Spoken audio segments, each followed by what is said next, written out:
Katz, Austin Britton, Andrew Larson. Jacob Eisenberg, Preston Levy. Phoenix Scumstone, And Abigail Malmed as chair. May all members of the public please state their name for the record. Ethan Simon. Please keep in mind that this meeting may be visually or audio recorded. We have reached a quorum of 8 members present. All right, first up on the agenda, we have SSB 2025-1208. Can someone time? I can do time. Okay, perfect. This probably will go over time, so when it reaches 5 minutes, please let me know, and if we need to, I can lay the committee at rest. There's just a lot to discuss. Okay? Good. So as you guys, actually wait, pause it for a second. I'm gonna send you guys the spring presentation that I have for you before, so you guys can all follow along.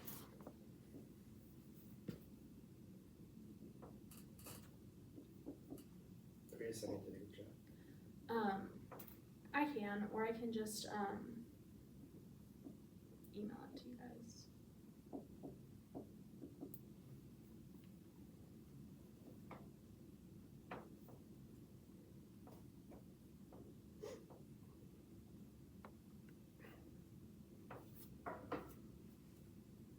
Okay, I did text it in the group chat. If you guys got it, let me know.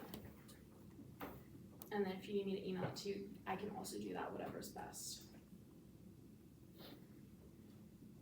Any chance you guys can say your names like one more time so I can make sure? Yeah, so Hughes Putnam, Yoel Katz. How do you spell that? IOEL. Does anybody need me to email it to them? IOEL. I do not have the message. Okay, Actually, I do. okay. Yeah. I emailed it to myself. I'm all Okay, good. great. Did the text group chat? I got it. Austin, do you have it? Do you need me to send it to you? I don't see it. Okay. It's over. Perfect. Awesome. Thank you. Yeah, of course. Sorry we couldn't present on the screen, but okay. Once everyone gives me the thumbs up, we'll start. I can also email it to you here. So okay. Thank you.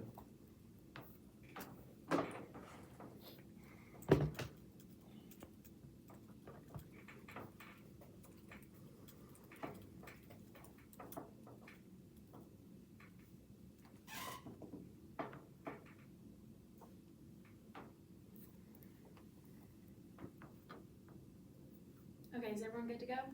Yeah. Alrighty, the time starts now. Okay guys, so as you see, I submitted both of my documents separately for spring and for fall, and then I submitted a blank basically. And that's because I'm gonna present to you my findings and my data, and then I want you guys to have a good discussion, and then based on my recommendations and your guys' findings, you can come up with the best plan for how you guys want to reapportion. Again, my recommendations based on the data.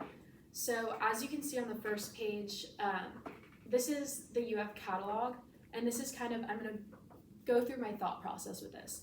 So this is the UF catalog, and it lists 11 schools, 11 colleges, 3 schools, and then an independent school, Hamilton.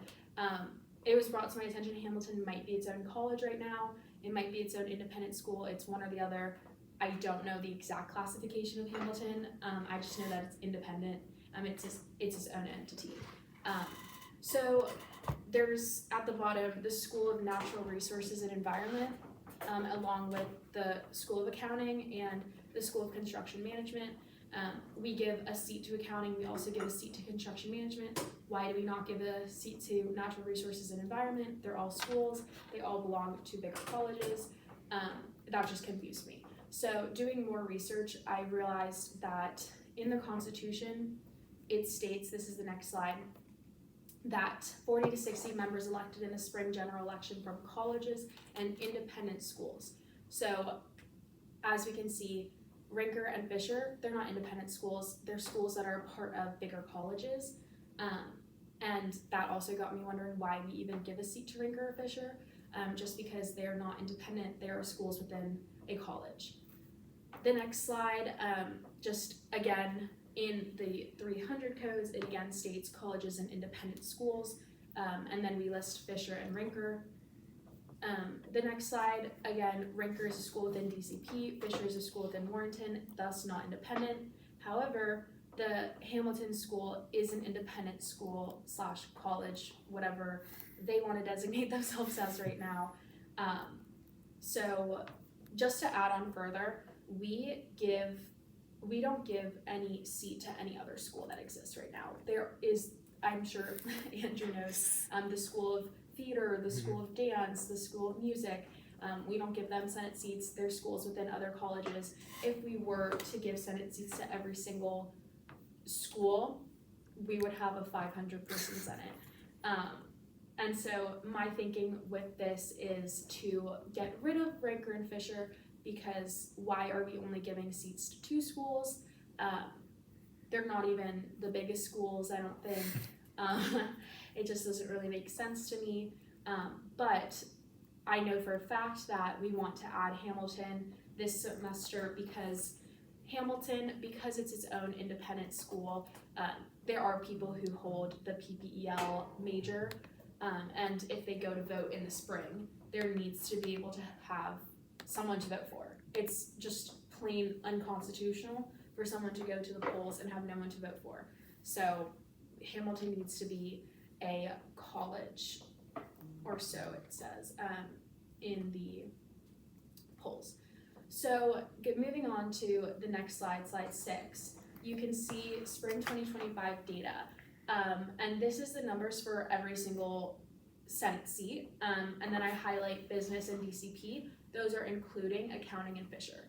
So this is the numbers including accounting and Fisher for every single seat currently.